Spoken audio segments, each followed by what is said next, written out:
Welcome to Cursed, a bi-weekly podcast that investigates the liminal spaces, from everyday witchcraft to the haunted and the phantasmic. Hang out with us as we explore our personal experiences with the unknown and celebrate our craft.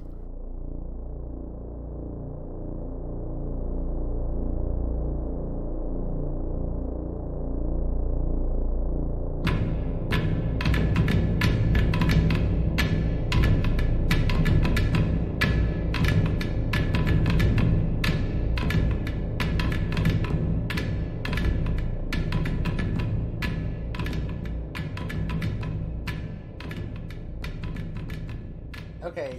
Oh, fuck. It's over here. Hello. Okay. Hi, we were looking at the wrong thing. For patron shout-outs, in our Haints level, we have Tori Tamara, Rachel the Pickety Witch, Corey and Lane of New World Witchery, Alyssa, Joanne, Aaron, Melissa D, and Cindy Brandon of Keeping Her Keys. And for the Poltergeist level, we have Randy, Temple, Alex, Faith, Luna, Melissa S, Heather, Avia, and Jessica. Thank you guys so much for your support. We love you. We love you. And you'll get some good perks if you sign up. So make sure to check our Patreon out and enjoy the show. So this is episode 11. So this is our first episode of 2020. Yeah. And how long of a break do we have? It feels, when you're bi-weekly, it feels longer than it should. It felt really, really long. Right. I felt like I was doing nothing for a long time.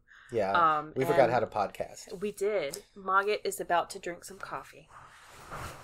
You don't need a hyper cat. Okay, so yeah, between holidays and being busy, and everybody gets sick here and there. Oh my god. Nothing was lining up, so it's cool. But we're back in our not real studio, which is just to talk about divination. But we're not. How do you read a cat? Oh, I think you can, but isn't it like their entrails? probably. We don't advocate for reading the inside of animals. I mean, not cats anyway. Not cats. Not cats. Children. No, children, yes. So, especially the ones that live next door who thunder like elephants up and down the stairs. Yeah, we'll read their entrails. Yeah. And their bones. We'll dry their bones and then we'll like clean them. So we're not going to talk about tarot that much because we're going to do a whole shit ton of... I don't know that we're really going to talk about anything for an at all. No, for an extended period we'll of time. Give you a general idea of divination. Yeah, and then we want to go back later and, touch on things. So, if, your favorite methods of divination are only kind of sort of touched upon, or if we don't touch upon them at all, please send us a message and tell us how you use that and what you do. And, we'd love to hear from y'all. Like things we could talk about divination wise. I've used pendulums, scrying things, tarot, obviously, Ouija boards, visions, dreams, whatever the fuck. There's so many things. Yeah. So everybody's going to have like their go-to, I think, that they connect with. And I think some people might try, like I've tried things and it just doesn't do it for me as much. You have to connect with it, and it has to move you in a certain way. And just like we were talking about earlier, where Alyssa and Tori were talking about the elemental cleansings and stuff like that. There's certain methods that work differently for each people. Yeah. And I think it's just playing around and finding things. Yeah. So let's see. You've talked about books. You can do books. Bibliomancy. Yes. Stones. Lithomancy. Yeah. Yep. And what's the tea one? What's tea leaves? That's tasseomancy. Okay. See, because you were throwing out these names, and I'm like, I don't know. I don't know what the fuck that is. But there's other things like we want to do. We want to talk. We'll touch on runes very little because we have a good friend that knows runes. Yeah. And it would be an injustice to act like we know all there is to know about runes, except for you can use them to divinate. Do you ever really know all there is to know about runes, though? Maybe not. Maybe not. All will be revealed.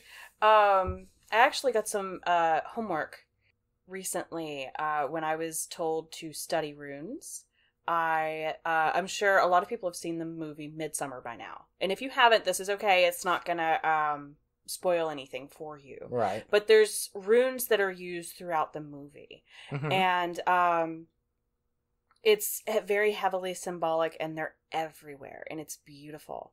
And the way that they're used is very well done. It's very accurate, and I congratulate Ari Aster on that, because so many people get it wrong. There's another movie, The Ritual. That's a good one. Yeah. Well, it's one of those things that like invokes a feeling, Mm-hmm. like they have a presence. Mm-hmm. And it's just like pentagrams, like, Mm-hmm. oh, you see movies where it's like, well, let's just throw these in because they look cool, and they Mm-hmm. do look cool. So Yeah. I think there's many different or aspects. even when you're looking at, sigils for specific demons. Right. And, people just throw those out because they think they look really cool. And it's like, all right, let's look at who you're actually invoking here. Right. And will they help? Do you know what you're playing with? Okay. But, yeah, and like, I mean, fucking Bluetooth, like their logo's a bind rune. Yeah. Like, so, I mean, people are familiar with what they look like, and you probably don't even realize. Mm-hmm. And unfortunately, there are dickbags out there that are using, like, some of this Norse symbolism, which they have for a while. Yeah. But, yeah, if you see us use anything... Yeah. Yeah. These D-bags are taking this, what they call a pure heritage, which is bullshit. Right. And appropriating things from that heritage that they think apply to their message of intolerance and white supremacy. And it's not even just like people that have no pagan ties. It's people that do have pagan ties. Yeah. There's a lot of that, which we are not cool with. Yeah. So if you're listening to this and you're like, oh, I love runes because it makes me feel superior to others, then go stop listening to us. Go fuck yourself. And throw away your runes. Yeah, you're listening to the wrong podcast. We will not support you. Yeah. But yeah, so I think people are familiar with runes, and they like sigils, things like that. They're symbols that have been used as language, as I mean, the runes are so complex. There's each rune has its letter meaning. It has like other meanings behind it. It means something if it's reversed. If you throw runes or pull runes, Alex, who has not been on the show yet. Because he can't hang at any time of year. No, we'll have him on for some shit. Yeah, but we just won't give him so much wassel. Right, he's made rune sets and all this, and he's kept like Tori's done flashcards with runes. So and it's mine like are sitting over there. Yeah, they look like, oh well, okay. There's so much to learn with tarot. Maybe runes. No, there's still... Yeah. And they'll teach you things, like, that you didn't know. So, and even with that, there are certain... this is, like, the almost cross-section of a lot of different forms of divination where, when you're first taught to, study these things and to make a connection with it, you're told to meditate on a certain rune, to go to sleep with a certain rune or tarot card under your pillow. Yeah. So we're getting, like, the intersection of dream magic, which which I totally believe is prophetic in a lot of ways. Sometimes you fucking know. And I mean, if we're going back to, like, etymology, divination comes from words that literally mean, like, to find, like, the will of the gods. Right. So it's a super, super interesting thing that we're doing when we're combining all of these different forms of divination, where we're getting, rune magic or stone magic or all of these different things combined with this dream magic or meditation or, altered states of being, which we'll touch on later. Which you can do the same thing with certain stones, like labradorite is supposed to be super fucking, like, disruptive if you put it in a good way. But if you want a good night's sleep, I wouldn't, like, sleep with it under your pillow. No. Which I have to gain visions and knowledge. Yes. But that's one of the big things that I do when I am feeling really, really lost, or when it's one of Mom's holy nights, is I will go to sleep wearing a piece of labradorite. Because I know that is a sign for her to come in and, like, this is me consenting for her to come in and fuck me up in the dream world. Because I'm saying, all right, Mom, I'm here to do your work. I'm your servant. let's go. Right. And I've got 2 pieces on already. Yeah. And it's just... But and it's mine always... is upstairs because I was painting my nails and I didn't want to get black nail polish on it. But, yeah, it's... those are everywhere. I mean, we'll talk about, like, pendulums and how you can have that with stone. It could be anything. Mm-hmm. But as far as, like, runes go, you can buy sets. You can make them. Mm-hmm. Like, a wood-burning kit. Mm-hmm. Cut some discs. Like, we harvested... branches that we wanted to use. Like, I never made mine. I still have that piece of cedar. But it's nice. Like, we left offerings. We took, we weren't too abusive.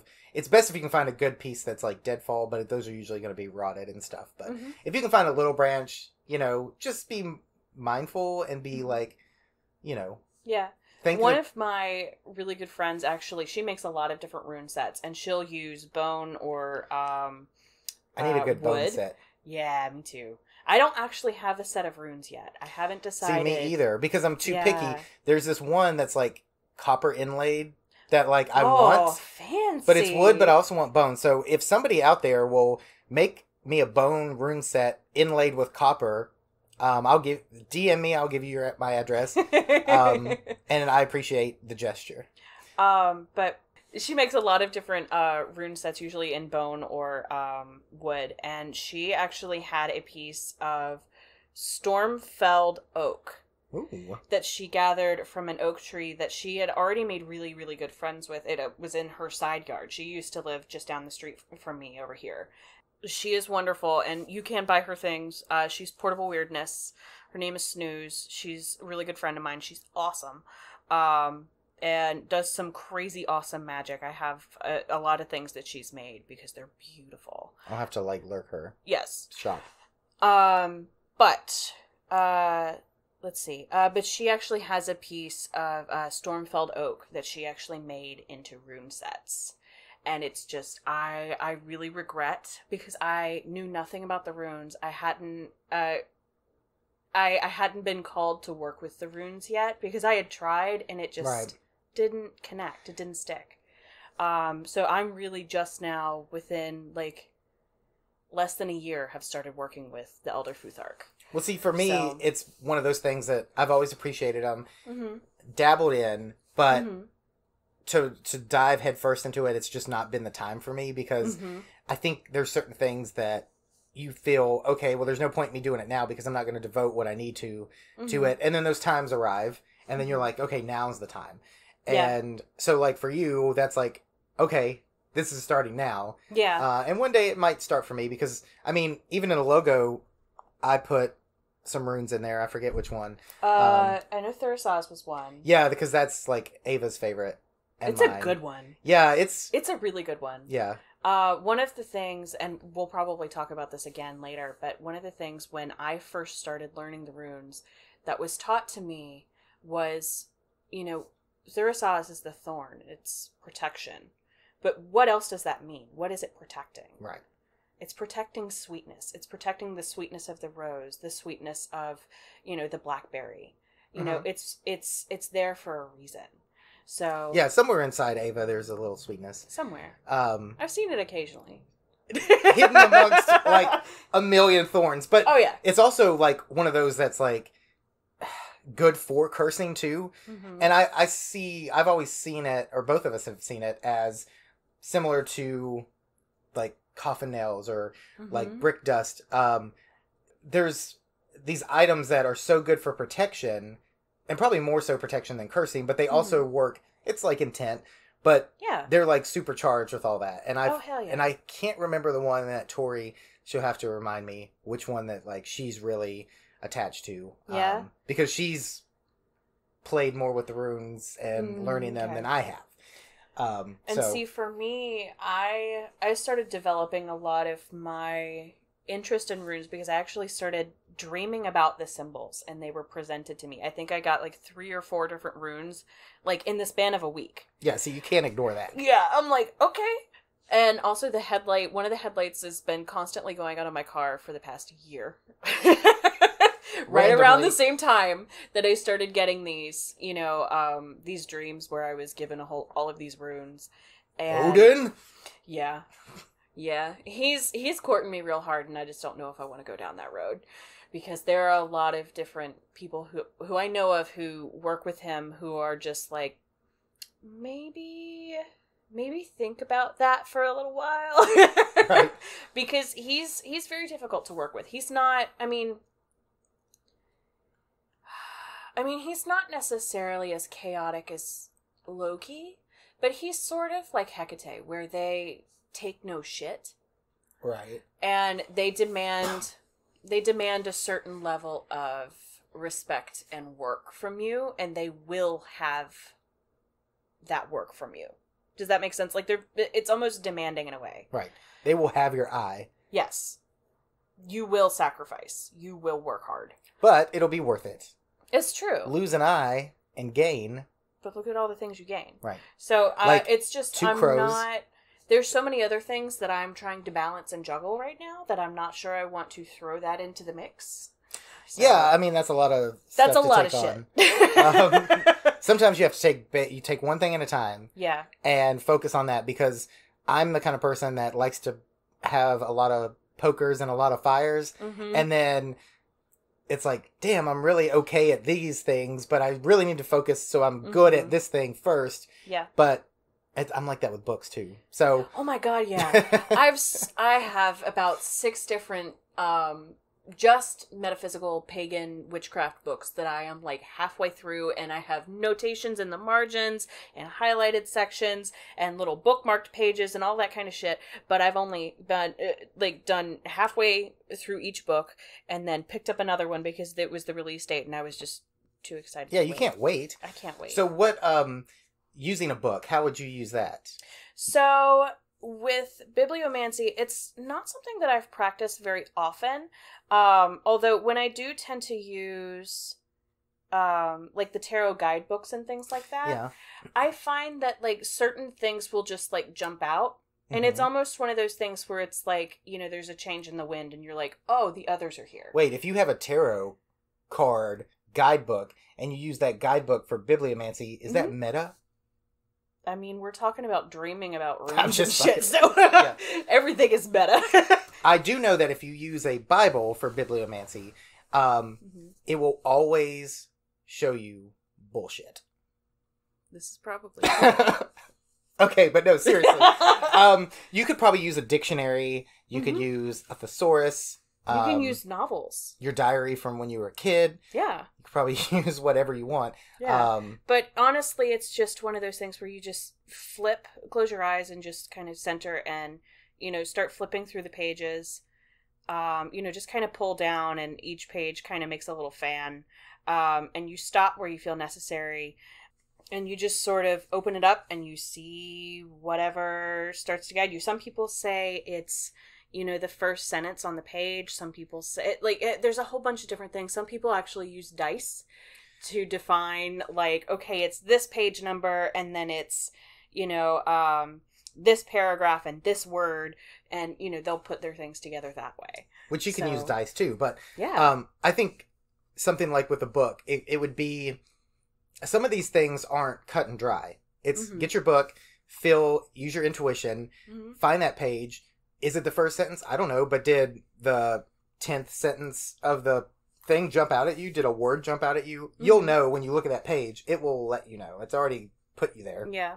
And honestly, that's kind of how it happens with tarot, too, because a lot of times the guidebooks and things that I will consult, there's a list of different things that things could be, and it's just I just have to use my own intuition to sort of navigate what is important. What am I trying to glean from this card? Because there's so many different possibilities. Right, and I think if you've ever worked with tarot and you've ever used like an online tarot source like Biddy Tarot, which is a good source, it's just overwhelming. Well, I think the little that I do with tarot, which is like 3 cards, sometimes I do like these really excessive spreads, but Ava last year got the Marigold, which is a stunning deck. Yeah, and then she's just recently got the Threads of Fate, yes. and you've got we got the two versions. One Yes. that's matte black with like the rainbow holographic. She loves that. Mhm. But they have a feel, and she's getting used to that one. Mhm. But they have a feel because like Marigold is heavy and fucking Mhm. serious,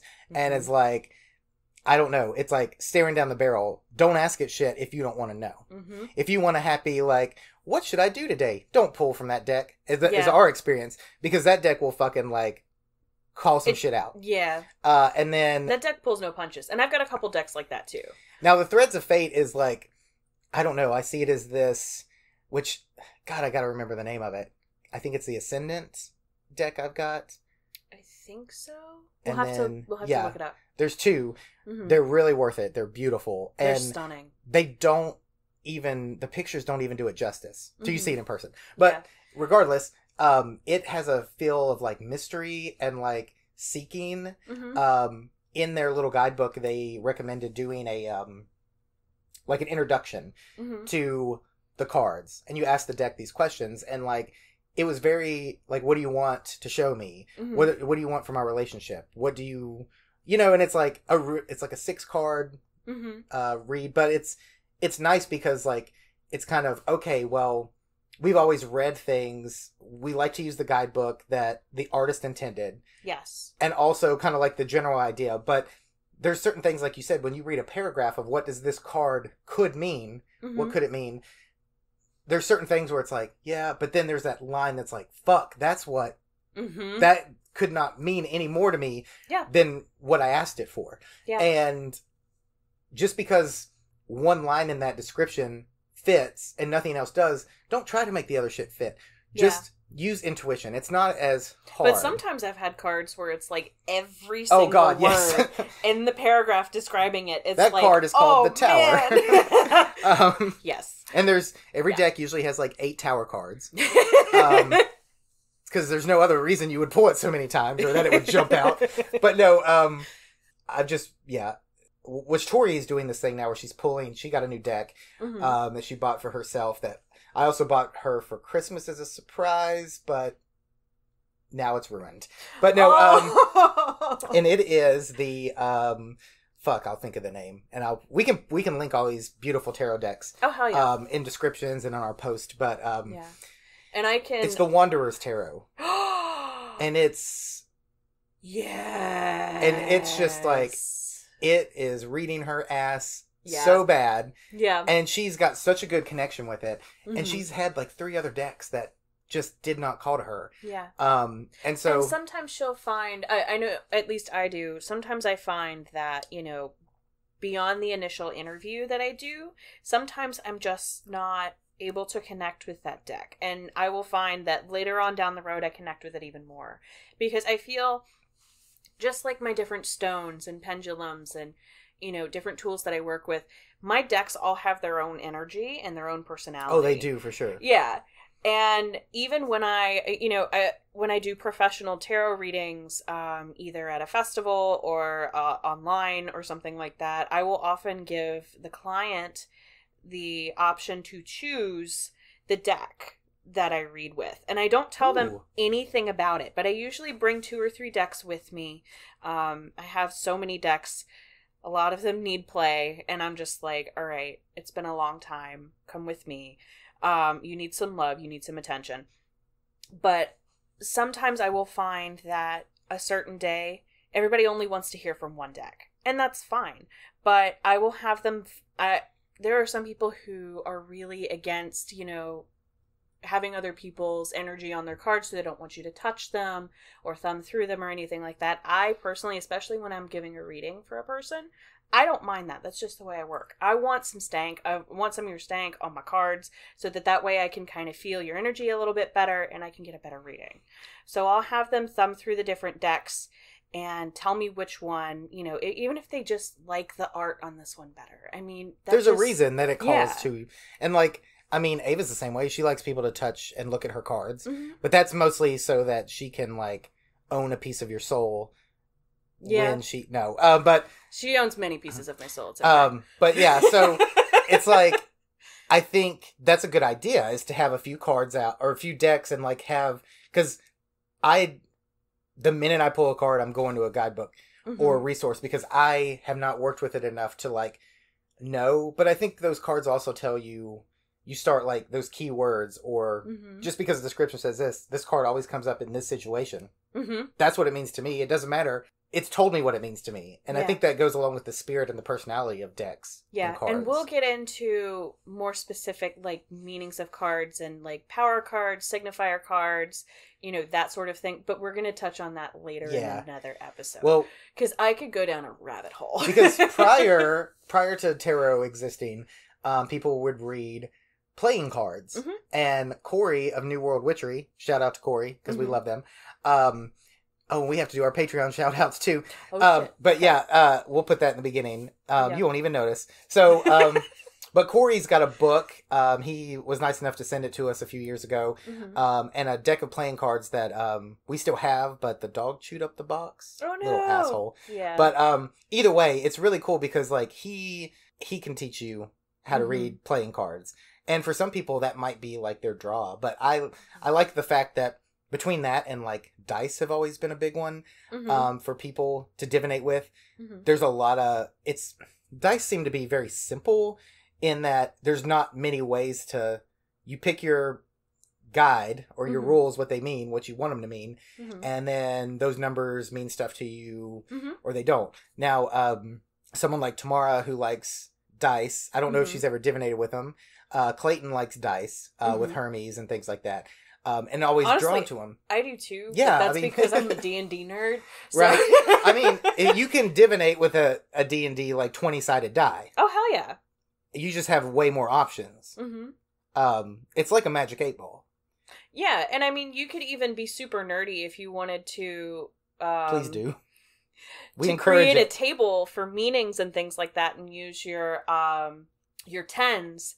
And, you know, do a table to 100 and then, you know, do your divination that way. Just like, you know, I was in a game years ago with some people who that's what they did. And, you know, if you critically failed or if you critically succeeded, we got the critical fail or the critically succeed table out, and you would use your percentage dice. So you would use your tens and you would roll to see between 1 and 99, like where you hit and, you know, in what way you critically failed or critically succeeded. And that had an impact on the game. So you could do something similar with divination. What should I do with my life? Critical fail. Critical fail. Roll a 1. No, I didn't want that to be my past, present, and future. Yes. But yeah, so I mean, and in the same idea of throwing bones and shit like that, that's similar too, I think. But I know nothing about reading. That is one that I'm not as familiar with. Definitely. I really don't know much about it. If any of you guys do, please reach out to us. We have some people that we know through the show that we'll get on and do a whole episode about like bone work and reading, because there's so many good parts to that. When you do have after you read your child's entrails, what do you do with all those bones? Well, you can use them. We could tell you exactly what to do with them. Right. Later. So, you know. Yeah. Let it decompose a little bit. But get your little maggots and have them chew away the flesh. I'm sure you could divinate maggots. Really, I think you could. You can divinate whatever the fuck you want. Like, people do tea leaves, which I'm sure I could divinate all the espresso grounds because I drink a lot of coffee. Yeah, you could. You could totally do that. Yeah, so there's so many different ways to divinate. People use candles. They use like wax. You can use the flame and the flickering as like connecting, but that also kind of goes into like communicating with spirits, because I've done that before. As like, you light the candle. Isn't that what we're doing with divination? Well, yeah. So I think that's something I wanted to talk about. Like, divination doesn't just mean it's coming from one source. It could be coming from deity, universe, your higher self, your subconscious, which we'll get into that with pendulums, because there's a lot of like, how is this, you know, spirits, familiars, guides, ancestors, whatever. There's so many things. The wind. No, there's so many things that could like guide you, and it doesn't necessarily mean you have to know what it's doing. But when you use something like a Ouija board, you're more than likely going to get a response from a spirit or an entity. rather than your subconscious. Yeah. But that could happen too. But honestly, some of my best tarot readings are the tarot readings I did when I first started reading tarot. It was a way for me to be able to connect with Mom, to connect with Hecate. And, really kind of, I used the Wildwood Tarot, and her signifier in that deck was always, always, always 13, death. There was even a key on the fucking card, and I'm just like, of course. All right, Mom, I see you. But she always comes through loud and clear when I read that deck, which is a strange thing because it's all based on Celtic pantheon, but we'll go into that in another episode. But yeah, that's one of the ways that I really learned to connect with her, because I was not as sure in my path as I am now. And I wasn't able to trust what I was getting in dreams as much as I do now. Yeah. So, and I don't know. I feel like there's almost been a door that's open there. Probably. I mean, there's like different, I don't know. I think there's different phases too. Like certain times it's like I get these dreams and they seem prophetic or they seem like astral travel. And then there's other times like I just have random crazy ass dreams, or then I just don't have any. And that's not to say like, but I think it's, if you're not having a prophetic or divinating type dream every night, doesn't mean you're not getting them. Right. And you kind of wake up and but I think, like I said, sometimes it's, oh, I haven't had one in a while, and then the next thing you know, you're having some kind of fucking vision quest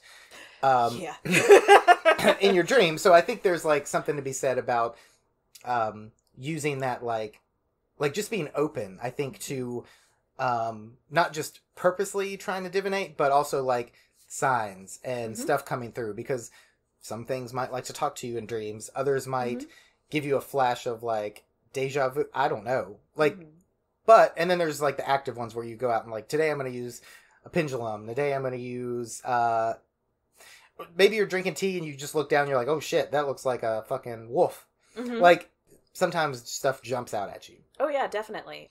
And actually that's a very similar concept in tarot too, where sometimes you are, your tarot deck is just sitting there and all of a sudden, 3 cards jump off the top.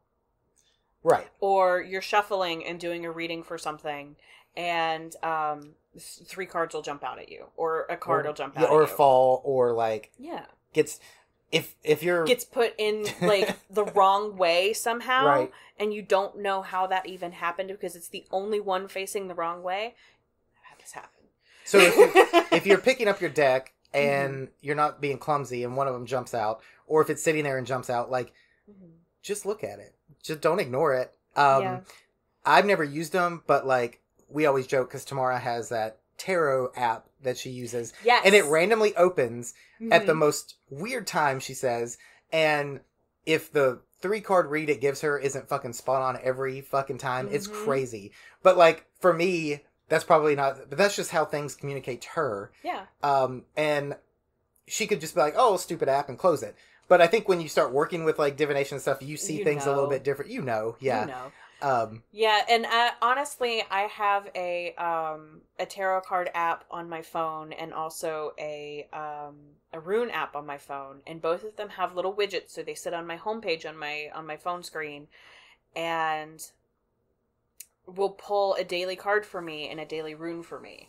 And not only is that a great way if you're not as familiar with things, but also, I have a friend who, has a wonderful little girl who is constantly getting into everything. And, she's a stay-at-home mom, and she watches this little girl constantly. And, I love going over there and spending time with her, but she's frazzled. She doesn't have an altar set up. She doesn't have anything, with her practice anymore, because she just doesn't have the time or the energy, because she's taking care of this little one who has more energy than she knows what to do with. So, that's a way for you, if you don't feel like you have the time, if you don't feel like you have the energy, while you're drinking your coffee in the morning, while you're brushing your teeth, go in and look at the card that it pulled for you. Look at the rune it pulled for you. And that's a way to familiarize yourself with these concepts. Yeah, and it's a way to learn. But then, you're going to want your physical deck that you're using to work with, and you don't have to just have one deck. Like, oh, absolutely you not. won't end up with one. I mean, we'll talk about like tarot superstitions and things like that later on. Yeah. But honestly, if you feel called to it, don't worry about having to the cliche about you have to, store it in a black cloth bag. Don't worry about the superstition that you have to store it in a pine box. Don't worry about the superstition that, it has to be given to you or you cannot buy it, you have to steal it. Please, don't put yourself in a situation where you're stealing from a small business. That's not cool. I've heard about giving, but I didn't hear about stealing. Oh yeah. There's a superstition about, if no one is giving you a deck, then you have to steal it. Well, and that's the other thing is like, if somebody gives you a deck and then you go out and buy it for yourself, that's okay too. Mm-hmm. Tori, I'm looking at you. But I think, it's just nice. Actually, this Yule seemed like, between me and Ava, everybody was getting tarot decks. Yeah. Tarot decks for everybody. Tarot decks for everybody. But yeah, I think because Clayton, she got him as her demon gift. To him was a like, what is it? The Hermes or not the Hermes, the Thoth deck. Yes, the Crowley version of what was it called? The Illuminated Dark Tarot. What was it called? Well, I can look it up. It was on Etsy. We'll link it. We'll link it down. Yeah, below. We're gonna link all these people. It'll be the only Thoth deck on the list. Yeah, it is by Pixel Occult on Etsy. They're out of Portland, Oregon. What up? It's the Wayward Dark Tarot. Wayward Dark. I was thinking of a completely different deck. And it's like, the art is so amazing. Yeah. It comes in a cool metal tin, and like you two were pouring over it, and just it was stunning. It's between that and the True Black Tarot, there's just so many different layers of symbolism in a very sort of minimalist color scheme. And I could sit there and stare for hours. Right. And really do some serious scrying. And that's something we haven't talked about either. Yeah. Yeah, I'd like to we have a mirror that we'd like to paint black for a scrying. It's like not handheld, but it's like not gigantic. Mm-hmm. And it was this old mirror, and it's like we just decided, this would be a good scry mirror. Hell yeah. But you don't necessarily have to do a mirror. You can use water. Mm-hmm. The idea is anything that's kind of like slightly reflective, but you don't want to see your own reflection. Yeah. And honestly, that's one of the first things I ever did was, same. Like I actually put little dandelion heads floating in the water, and I was scrying for something, and I think the dandelion heads were supposed to make like a letter, and it was something I read online, and like I'm floating these dandelion heads in the water trying to scry like a letter or a name or a symbol or something. Yeah, or there's the old myth about, if you're able to peel an apple with a knife, peel the entire skin off, and throw it over your left shoulder, it's supposed to spell out the first initial of the person you're going to marry or something like that. Mm-hmm. I mean, every time I peel an apple, that's my goal, is one type. But I hardly ever peel them. It's so satisfying. Yeah. When I used to work in a kitchen and we had to, like, peel the apples, like, that was always my goal, was like... one long peel, yes. Yeah. With the mirror, it's like you want it to be black. Mm-hmm. You would want the room to be dim, and you would want some light reflecting on it, but you want to, like, the idea with scrying is, as far as I understand it and what I've used it for in the past, you're trying to shut off your consciousness, and you're trying to allow your subconscious to come through. That's storing information that you've gathered from, whether it's other people's energies, guides, higher self, universe, whatever, and you're trying to let that come through. Now, that's probably only just one scratch at the surface of like what you can do with scrying mirrors, but you don't even have to have a mirror. Like the first way I did it, I had this book before I was like practicing, and it was something about trying to be like clairvoyant, all these ways to like spirit communication, everything else under the sun. Nice. And so like, what I did was, the instruction was like, do a 5-inch radius circle on like a card, index card, in a black Sharpie. Just make it black. Okay. So I thought, okay, this is easy to do. And I did. And so what you do is you zone out and you stare at this black dot. Mm-hmm. And sometimes it takes a while, but it's kind of like, okay, you'll see smoky wisps kind of form. You don't want to focus on anything that comes across your vision. It's almost like in between a third eye. Like you don't see it on the black spot. Like the magic eye pictures. Yeah, kind of. But you're not going to see it on the spot, really. Right. But you kind of do. Like, and you would see these flashes of colors and you would see all this stuff. And for the longest time I would do it. And like they say, okay, well, so-and-so over here, they see a cat. And when they see a cat, that's a bad omen. But if you see a cat, it might be a good omen. You have to like learn what your subconscious and stuff is trying to tell you. Interesting. Now, what occurred to me that I did not mean to happen, but was good, was like, so when growing up, when Ava was there as like more of a voice, and it felt like this thing in my head that was like, you know, I went from thinking I was possessed to having like some kind of personality in my head, and it was like this disconnect of control. It's like she would channel, I wouldn't remember much of what she did.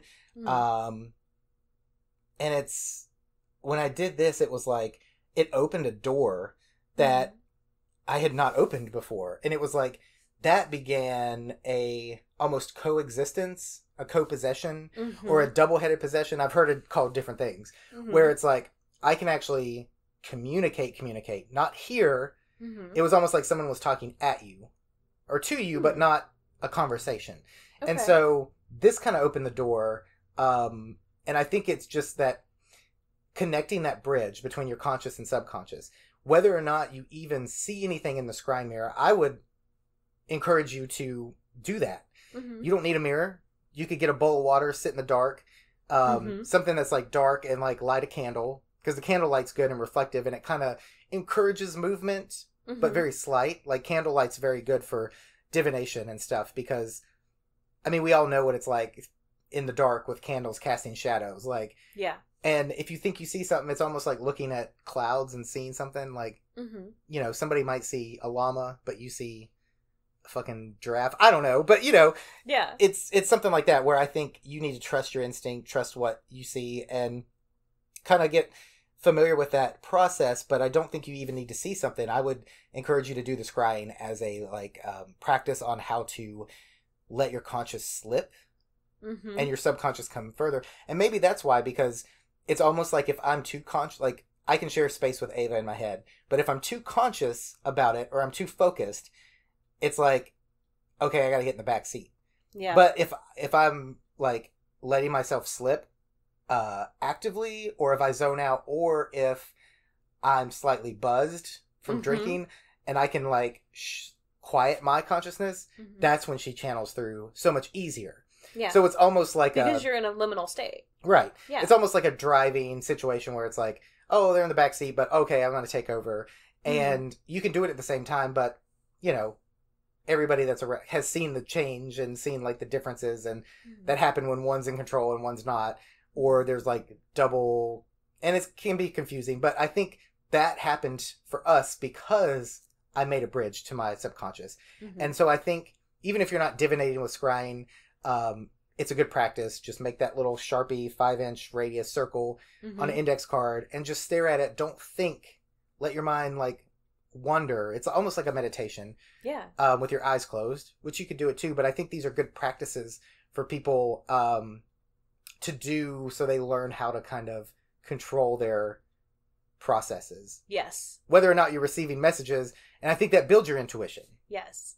Want to know how I really got into like being in that liminal space? You know how I really trained myself? Do you remember the Wii Fit boards? Yeah. Yeah. So there was one, so the Wii Fit trainer had a specific one that was for meditation. And I actually found that was a gate opening way for me to sort of like come into, okay, this is what it's like to be in between, and how to like sort of train those muscles to sort of be conscious but not conscious, to find that liminal state.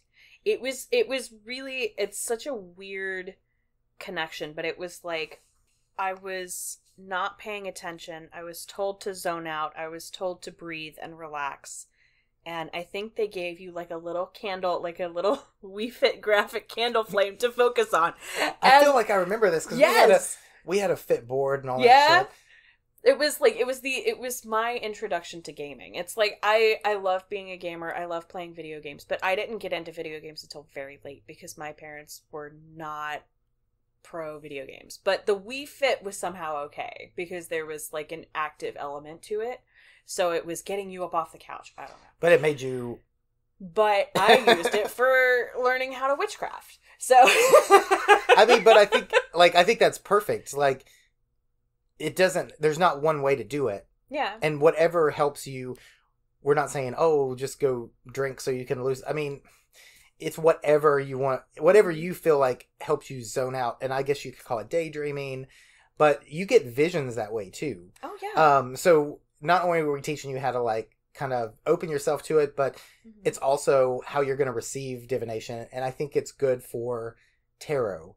I think it's good for pendulums. It's good for any method. Yeah. Because, again, like we've said before, you're the real tool. Yeah. You're a real tool. Yeah, you're the real tool. And you're the conduit. And these other things are helpful as a symbol, as... an item to use to help encourage that, but you can lay in your bed, close your eyes, and get visions in the back of your eyelids. Yeah, because I've done that. Oh yeah. You can hear things. Some things will talk to you and stuff.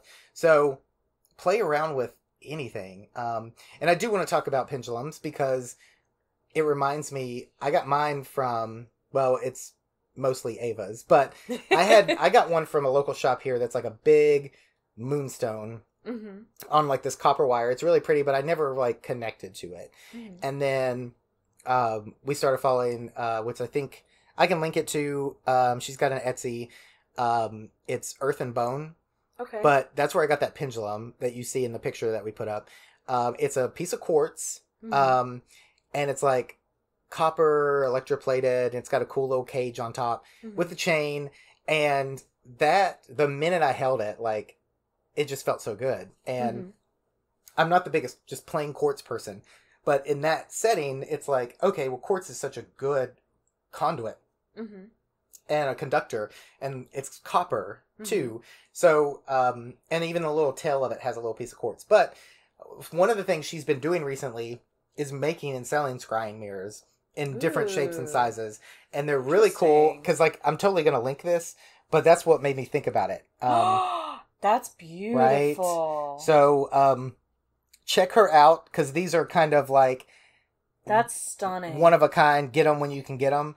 And that's what I did with the pendulum. It's like, shop update, that kind of setup. Yeah. And it's like, I got it, and I was stoked that I was able to grab one. And it was perfect. And so I think, like we talked about in our first episode, your pendulum can be, and this one wasn't expensive, but your pendulum could be something you made. You could find them at so many different shops.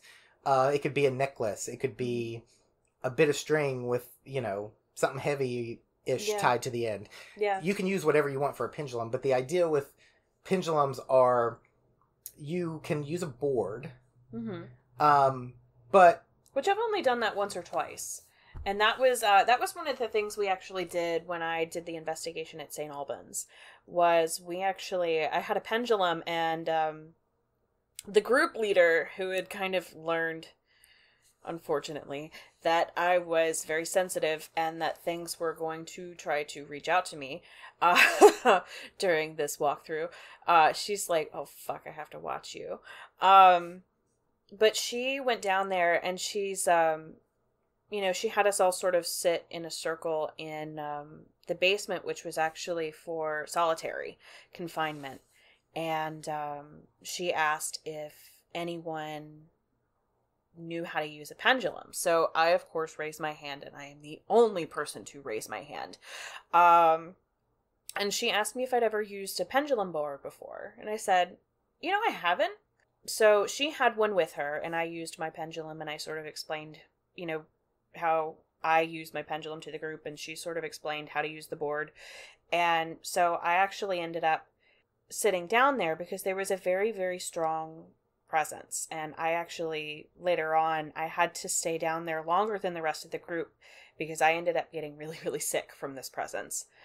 But we actually went and, started using the board, and we asked, is there anyone here? We got a strong yes. Would you like to speak with us? Another yes.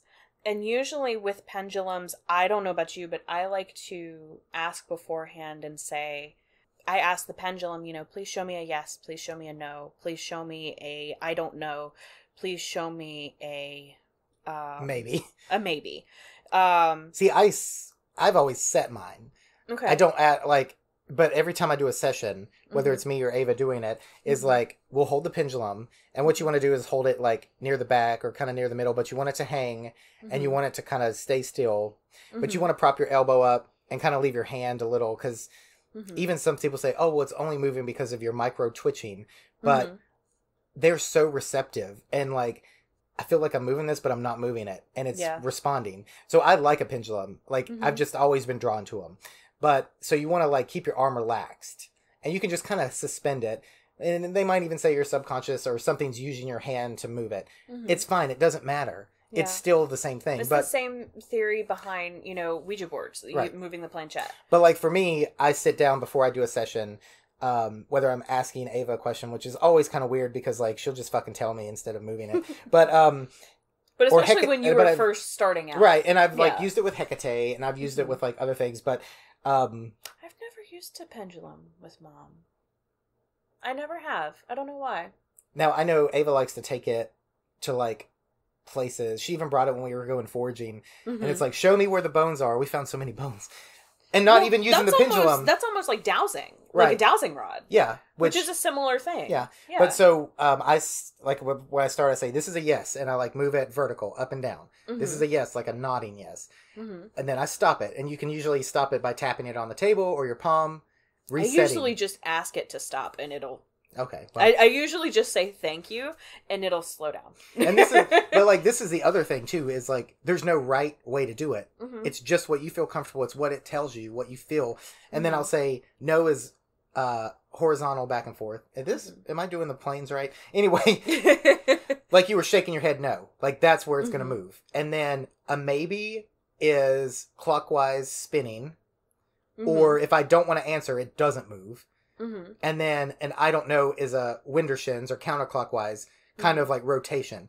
And you might be oh, there's no way this is actually going to move unless I move it. It will fucking move. It will. It's ridiculous. And I've had it go helicopter before. Oh, yeah. And I've had them jump. The chain something pushed it up. And they're really cool and they're just fun. And there's really cool ways to find the stone you might want. There's ones that are cages where you can swap out stones if you're into that. It's fancy and cool. Or, like I said, if you are drawn to something and you just want to hang it there, whatever you want to do. Now, for me, I have, have that one, and I don't wear it. Yours is the one that you had talked about in the first episode. We're bringing it around, where you said, I have one that's like a necklace, and I just take it off, and I use it. Well, honestly, it's not even... Sometimes I don't have my stuff with me because I'm ADHD and I forget. Right. So sometimes I will just end up using something I have on me, like a necklace or something like that. That's not meant to be a pendulum. It could totally be a pendulum. Right. So sometimes I'll just sort of say, all right, this is me. I'm going to use it for this purpose. And you just use what you have. Yeah. And the idea is anything that's heavy enough to make the string taut. Or the chain or whatever it's holding from, because it can't be light enough where it's just going to blow around or not have any substance or weight to it. Now, as far as pendulum boards, you can have the ones that are broken up into so many discs. It's like a Wheel of Fortune thing, and it's got yes, no, maybe, and it's got letters. You can use it like a Ouija board. And the one that I had was definitely, it had actual letters and numbers on it. Yeah. So we were able to use it like a Ouija board. And see, I've not used one of those. I've only ever done the yes or no. And that's the thing, is if you're not using things with letters or numbers, you keep it to yes or no questions. Don't. And by the way, you can totally make your own. Right. We're all about some DIY witchcraft. Yeah, just get a bit of cardboard. But bringing that around to kind of the idea of a Ouija board, to divinate, you can ask it questions. Now, I know there's superstitions around it. Around the Ouija board? Well, yeah. Okay. Or sorry, fear and like... I'm sorry, I had a spoony brain moment. Sorry. No, you're good. Like, okay, well, they're like, never use it by yourself. Fuck that, use it. Yeah. I mean, but again, if you're gonna use it, like, go into it with some fucking, like, go into knowledge. It with respect. And like, do like you were gonna talk to any spirit. Like, we've talked about investigations. Mm-hmm. Treat the Ouija board like you would if you walked into a haunted place and you were like, is there anybody here that wants to speak to me? Mm-hmm. Like, you can use it as like is there anything they want? But just be respectful and mindful. Mm-hmm. If you feel like things are getting to where you don't enjoy it, close the session. Yeah. I'm not the one who thinks, leaving the planchette on the board keeps it active and open. No. You open it, you close it. Yeah. And so you're the conduit. They're just using... The planchette is just a tool. The planchette is like a pendulum. Yeah. It's... Something's either using you... I'm sure you could use a pendulum on a Ouija board. Yep. I'm sure you could. I'm sure. I mean, you could totally get some charmed shit with it. Now, where they would use a pendulum and be like, where is this monster on the map? And it would magnetically go. Yeah. Yeah. Well, so if your pendulum, like, points in a direction and the chain's, like, taut and, like that's really cool. Yeah. But, I mean, it's not gonna magnetically. Right. I mean, I've never had that. No. But, like... And I would be really sincerely questioning if somebody told me that they'd had something exactly like that happen. Right. But, well, so you've got a Ouija board and a planchette. Mm-hmm. A Ouija board is something that you're using. So the pendulum could be a planchette over a board. Mm-hmm. But you have to remember, and we'll do a whole Ouija episode or two. Mm-hmm. You have to remember that a planchette did not come with the Ouija board. The planchette used to be automatic writing, which is a form of divination. Yes. Which is how Ava gave me her sigil when I started working with her as a familiar, was automatic writing. Okay. And on little wheels with a pencil, and I want one so fucking bad if I ever find one. And it used to be for automatic writing. You would put it on a table with paper, and people would move it around, and it would write the stuff. And then that evolved into the planchette with the eye that you used the board with. But originally, the planchette was an automatic writing tool. Interesting. And it was still I did not know that. Yeah, it was still used like a parlor thing in that, era of like seances and all that. Like, people really liked that. And so they're really cool. You put a little pencil in, and you could do that with anything. Mm-hmm. A little tiny pencil, but you can also use your hand. And so when I was trying to connect with Ava as she was coming back and as a familiar and trying to build a new bridge to this entity that had been kind of inside and now was separate and channeling, it was kind of like, I've got this like whisper of like, you need a sigil. I'll give you a sigil. And I've never seen this before. Never knew she had a sigil. And what she wrote looked so cool, which I'm kind of I'm not as scared about people like having a name and all that, because she's pretty like, you're not going to fucking summon me if I don't want to come. Yeah. But, it's like the sigil's not something that I just want to like have out. But she did it in a way where it's, what do you call it when something looks one way upside down and another? Oh, there's a word for that. Yeah. I just don't know it. Me neither. And it doesn't mean it's the same thing, but like it came to me so quick and I just jotted it down. And when I stopped and looked at it, it was like, holy shit, like this is completely her. I can see it. And then it was like, turn it over, and it was like, oh, this is a whole other thing too. So automatic writing could be a way to divinate if you like that kind of thing, be it ballpoint, pencil, whatever you want to do, chalk. But I think finger paint. Yeah, I think it's like, and I've tried it before. Blood of your enemies. Yeah. And I would say like maybe, like close your eyes, get into a trance state, meditative, ask your questions, and hold your pencil, and like just your hand will start doing it. Yeah. And that's either you're relaying messages or something's using your hand. So I think there's different ways to look at it. If you don't feel like something's moving your hand and you feel like you're doing it, it doesn't mean you're not channeling something to give you an answer. But you're also not actively trying to write words. You're just letting something work through you. Yeah. And that's kind of like how you have to do a Ouija board, because like if it does letters, you have to kind of write down as it goes sometimes. Yeah. Because, you know, there's a bunch of letters and sometimes you can't always remember, and it's like, wait, what was that? Yeah. It's best to write it down as you go. Yeah. And there was actually a control that we did, because we got all skeptical and sciencey about it. One time we used a Ouija board way back in the day, and me and a couple friends, it was like, we put the board, and we were like, oh, we're so skeptical. Me and Alex are like, oh, we don't believe that. So what we did was like, I was using the planchette blindfolded. Okay. She was using the planchette with me across the board, blindfolded. Mm-hmm. Alex was writing down answers without saying anything. Ooh, okay. And I was asking questions, but not out loud. Ooh, so in my head, I was asking questions, mm-hmm. and the planchette was moving, and Alex was writing down the letters. And I'll say, okay, that was the end of that question. And then I'm going to ask another question. And it was fucking, like, I even have chills now. Like, I'm not going to mention what I asked it, but at the same time, But you're both blindfolded, and the answers that it's spelling out, even though you're not saying it verbally, are coherent. Right. And so that's what's strange, is because he didn't know what I was going to ask it. Mm-hmm. She didn't know I was going to ask it. He didn't have his hands on the board. Mm-hmm. He was writing down what we wrote. And even if he was making up shit, he had no idea what I was asking, because we didn't see where the board was going. And so it spelled out names that were misspelled commonly, like fucking spelled correctly. Mm-hmm. It gave days for things that I asked. I should have remembered those, right?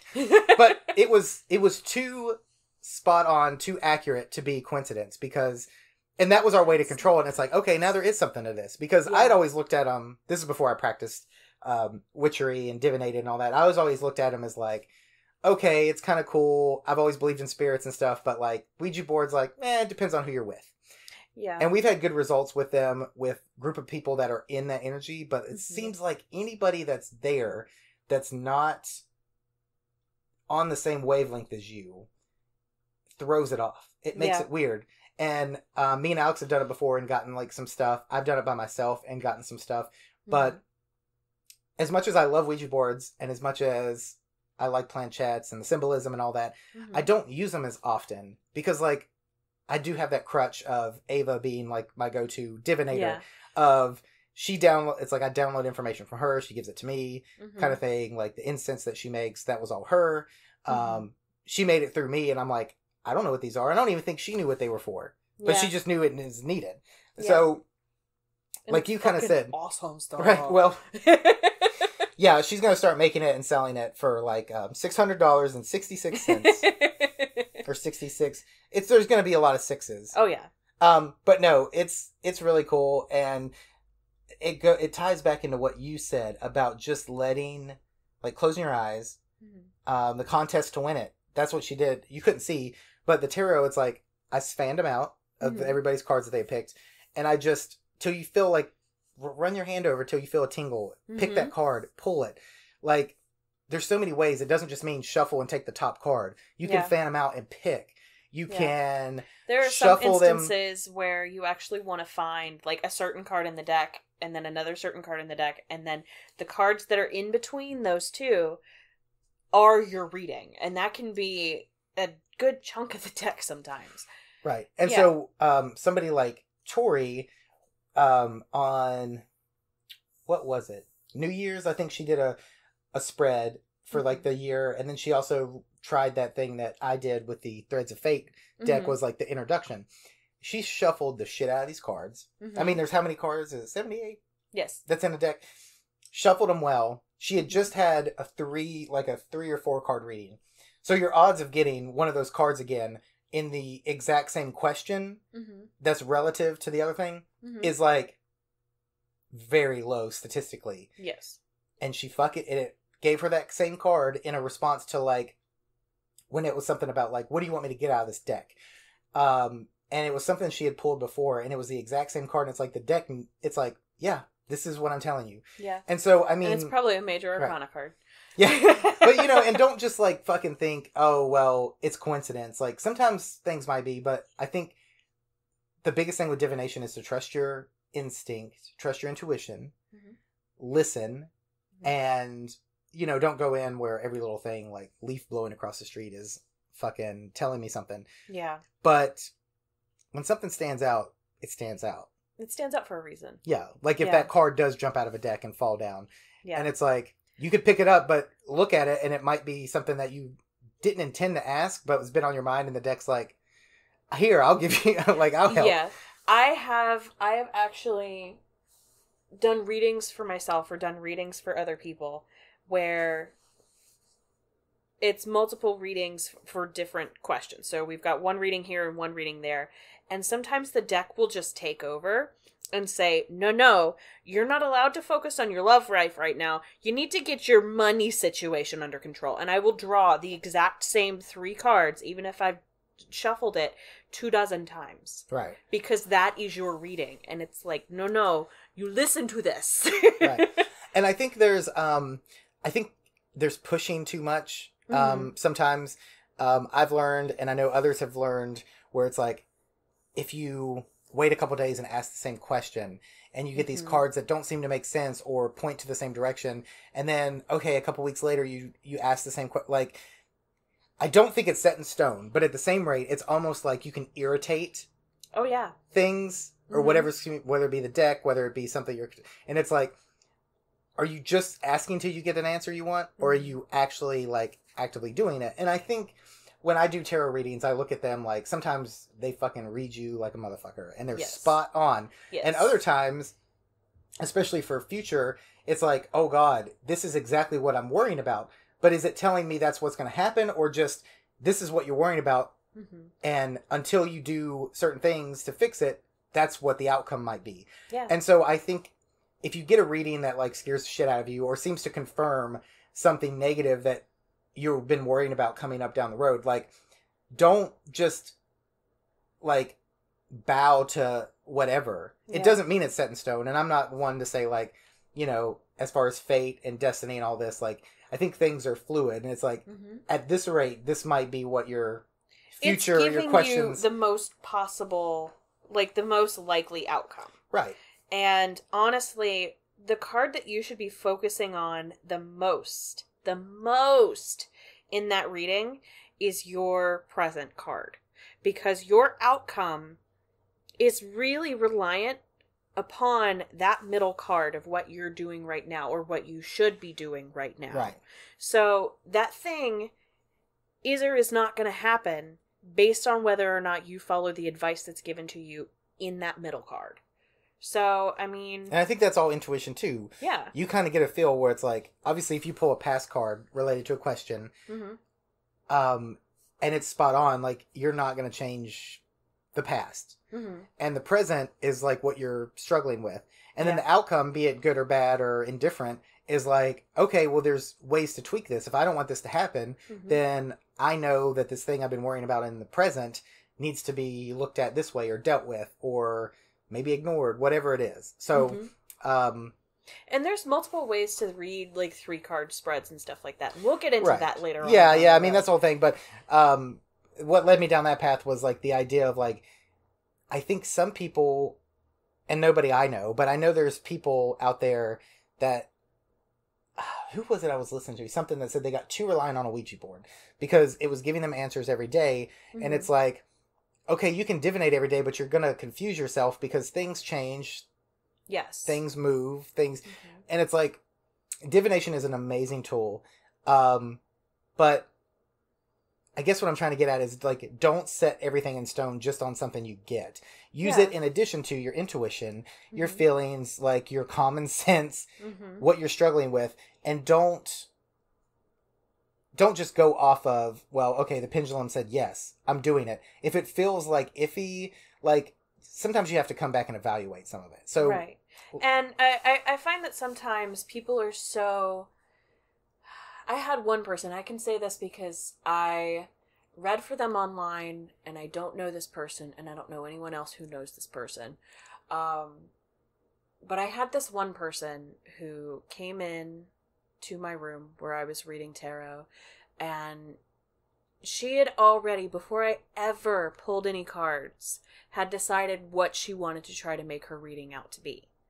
And honestly, if you go in and you come in with that mindset and you're not open to what the cards are saying to you, you're not going to be open to what it is they have to say. Right. Because I ended up pulling, like, the Tower and the Devil for her. And basically, and I think, what was it? 5 of Swords? It was a really negative reading. And, or 6 of Swords, 7 of Swords. It was a sword. It was a sword. I know that. And I can't remember which one it was right now. Because my brain is foggy. And it was the one... Oh, it's the one about people hiding the truth from you and people telling lies. Is that 7 of Swords or 6 of Swords? You're asking the wrong person. Okay. Ask your deck. I'll have to consult the book later. And it's so funny because I can remember the deck I was reading with, and I can see the card clearly in my mind, and I just can't remember. Because I know there's a fox, and I remember the fox sitting on top of the swords and, like, hiding some of the swords and looking very coyly. Classic fox. Yeah, like, over the top of his bushy tail, like, ha, I got a secret. It's the well-known deck by Kim Kranz, if you want to look it up. Yeah, I have that one. Yeah. But it's a really interesting card, and it's all about people, like, hiding the truth from you. And, or even if someone is not being honest. Right. And in this case, it was her not being honest with herself. Right. Because there was some level of addiction and things and impulsivity and things like that we're seeing with the Devil card. And we're seeing some really nasty negative outcomes and how that's affecting her in the Tower card. So, and I try to explain this to her, and she came back with, oh, this is because my dad joined a satanic cult and this and that and the other. And I'm just like, just because the devil is here, that is not what that means. And I had to go into that spiel again. Right. And that's like, I think people that are unfamiliar with tarot, they're scared of the devil and the death card. Mm-hmm. And they think, that it's a literal face, but it's not. It's not.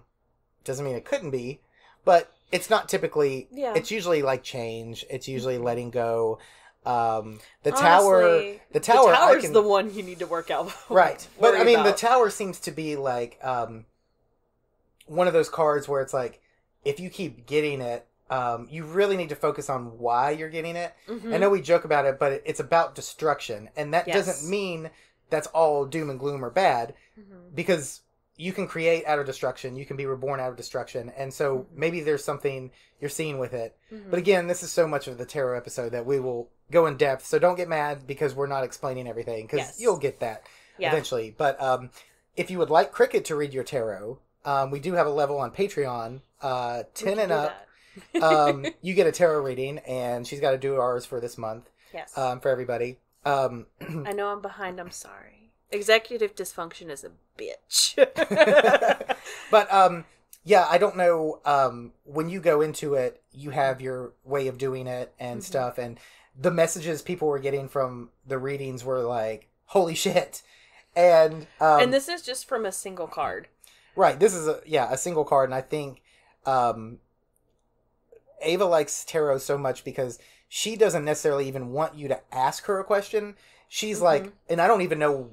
I can't read these for you, but I'm going to connect to your energy and to connect to whatever's around you, and I'm going to pull you spot on. And her reading, like, I pull stuff and it's like, it's a little foggy here and there, but like, it's not her, it's that channel, and it's like, oh, you're going to have to figure this out. You're going to have to read it yourself, but these are your cards.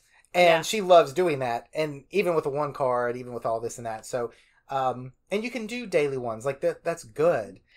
Especially if you're not doing a full 3-card reading every day.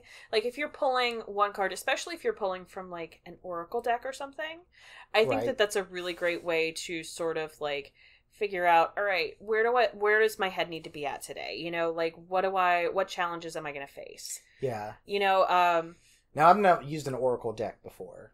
Okay.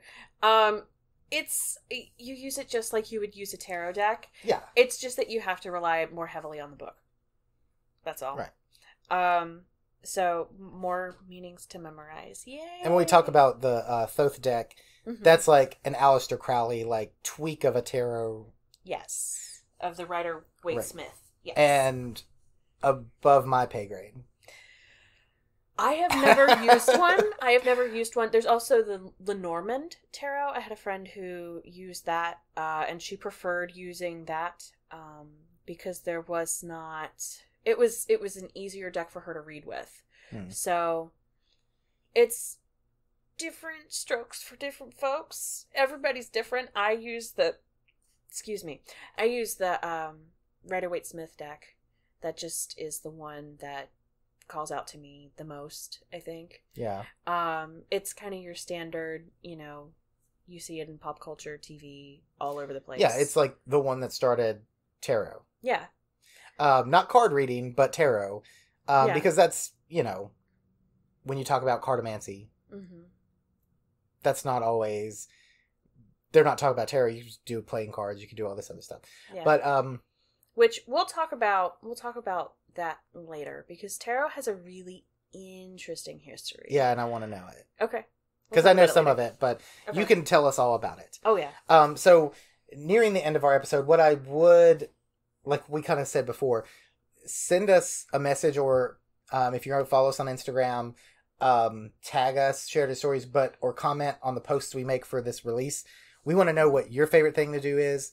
If you have a deck or pendulum or something from artists you want to shout out, we always love to see new stuff. We will definitely tag the shit out of all the people that we adore and their work. I have so many decks. You'll have to Bones can attest to this, because they send Bones and Ava all the decks all the time.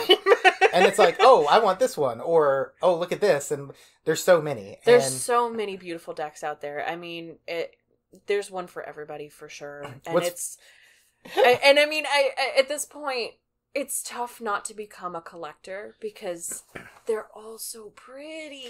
Well, that's what I want to collect. Ouija boards, because we have a couple, but I want like those old vintagey ones, and they can get up there in price, because I feel like if people have them, they know what they have. Yeah. And they're still in like condition and everything. Like, yeah. Do you follow the Talking Board Society? Yes. Okay. And also follow a really cool person. I'm gonna look it up. Okay. Hopefully they don't care. But she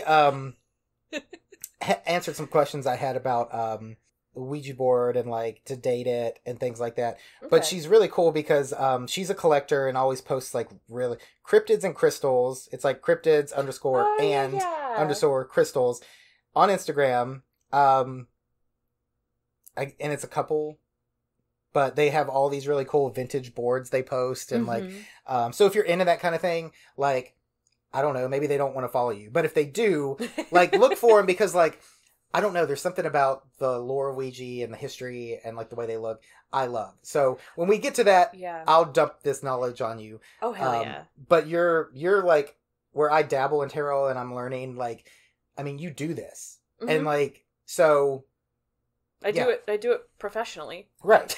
So sort of. I'm not going to as professional as I can be. Right. I mean, so you're going to get you'll get some information on tarot when we do a series, because you can't just do an episode.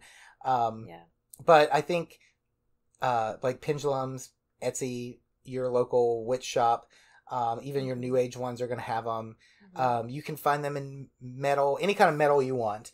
You can find them in stone. You can find them in fucking whatever. Almost any material. Almost any material. Right, that you could think of. Yeah. So whatever you're drawn to, just that. Yeah. You don't need a board. Yeah.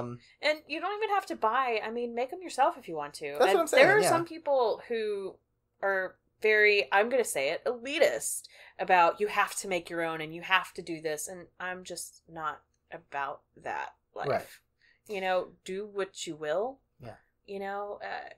Honestly, I think that there is a sort of attachment and there is more magical connection.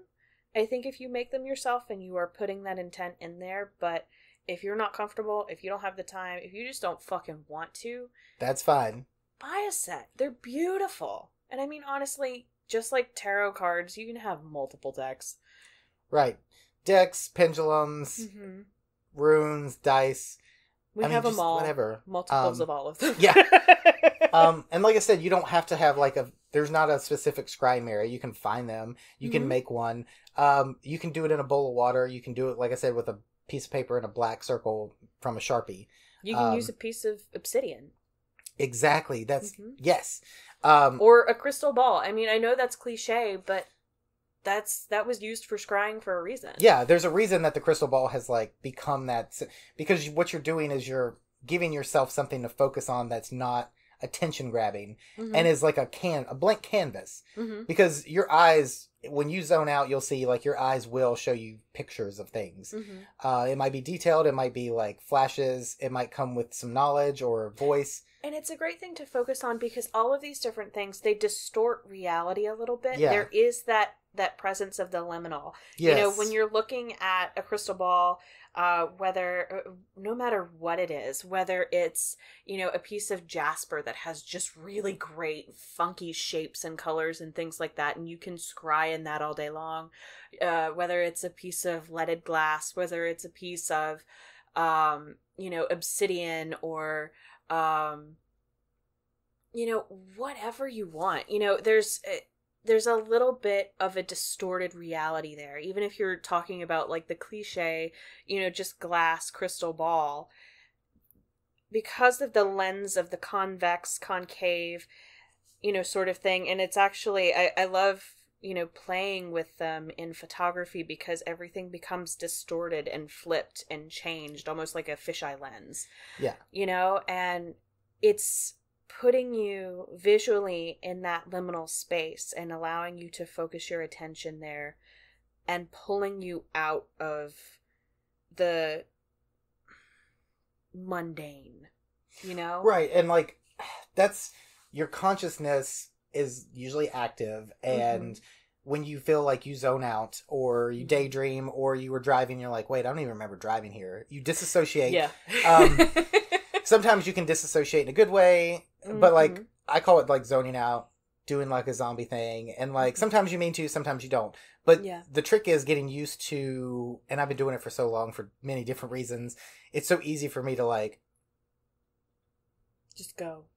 Just like that. But no, I mean, but that's what we're encouraging you to do, is strengthen that like bridge where you can let your conscious just kind of be quiet. There's just meditation, which is trance work. Like, yeah, I've done it in the middle of a friend's living room, just studying a geode of a really interesting piece of like an amethyst geode that had some really interesting like calcite formations and some iron oxide and like all of these different little crunchy things in there, and I'm just like studying them, and then all of a sudden I'm gone, right, and I'm somewhere else. Yeah, that's like, again, like you joked about the 90s like mystery paintings or pictures where you would like, you have to stare, eye posters, yeah, and you have to like just turn off like that sense. Or even like the pictures that they used to give you, especially as like a kid, and I think they've had a resurgence now where it's like all of the colors and values are flipped so that, you know, you stare at this for like 30 seconds and then you look at a white wall, yeah, and then you see the thing, yeah. So it's you know, that's kind of a fun way of thinking about it in a more like muggle sense of, yeah, it doesn't have to be in a dark smoke-filled candlelit room, but like, why wouldn't it be? Right. There was with like a red scarf over the lamp and like dim lights and stop. But yeah, there's a Victorian invention that's literally just that. It's like a closet and a chair and a black mirror and a candle, and you close the closet door, and then you're in a, what is that called?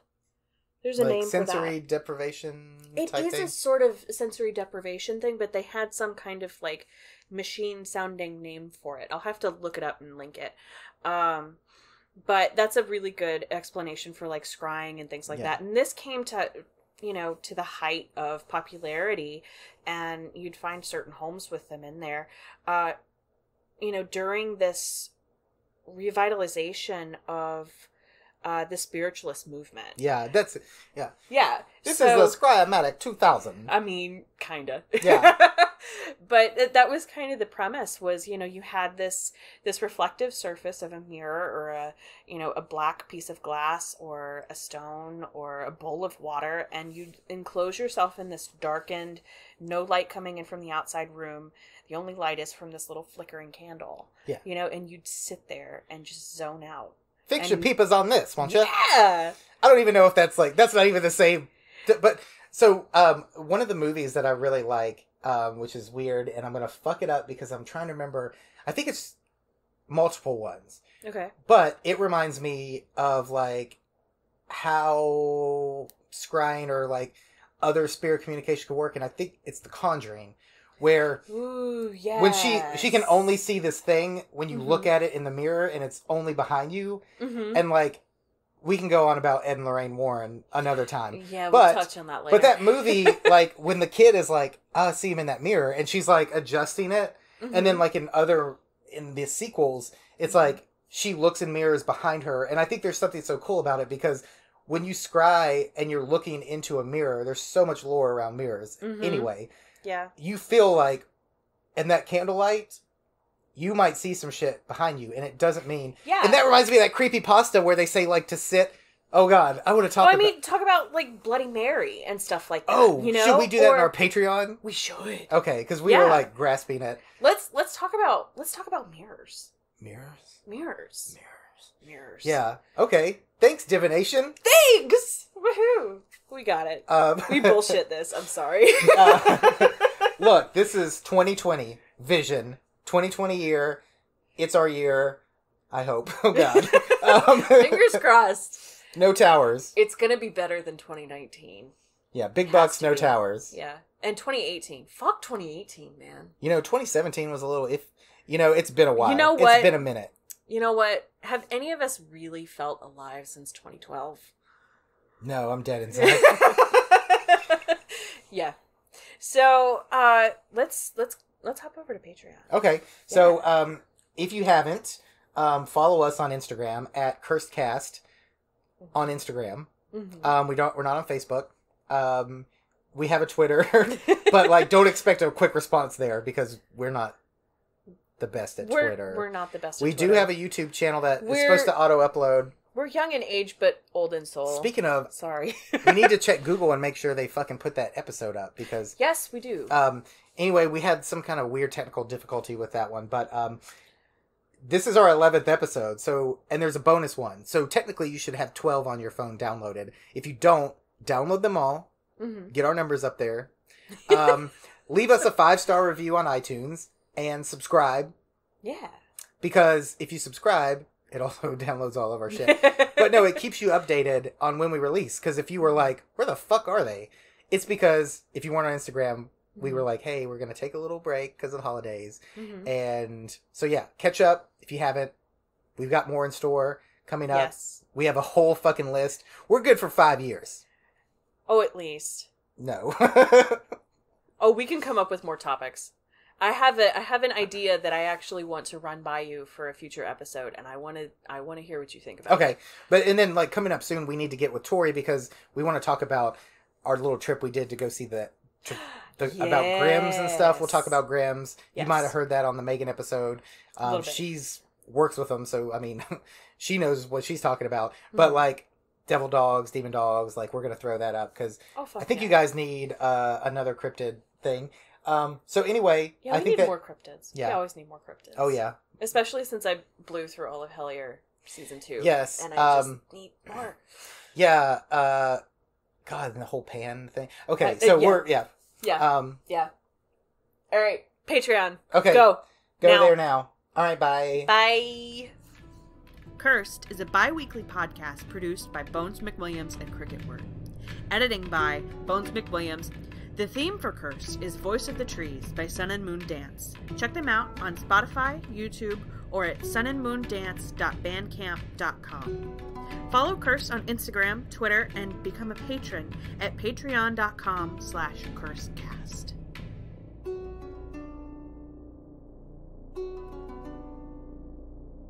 All right. That was smog it. It picked it up. So this is episode 11. Sorry. My fucking cats. Okay. Maybe we'll just do another blooper episode. Yeah, no, this can go at the end. Okay.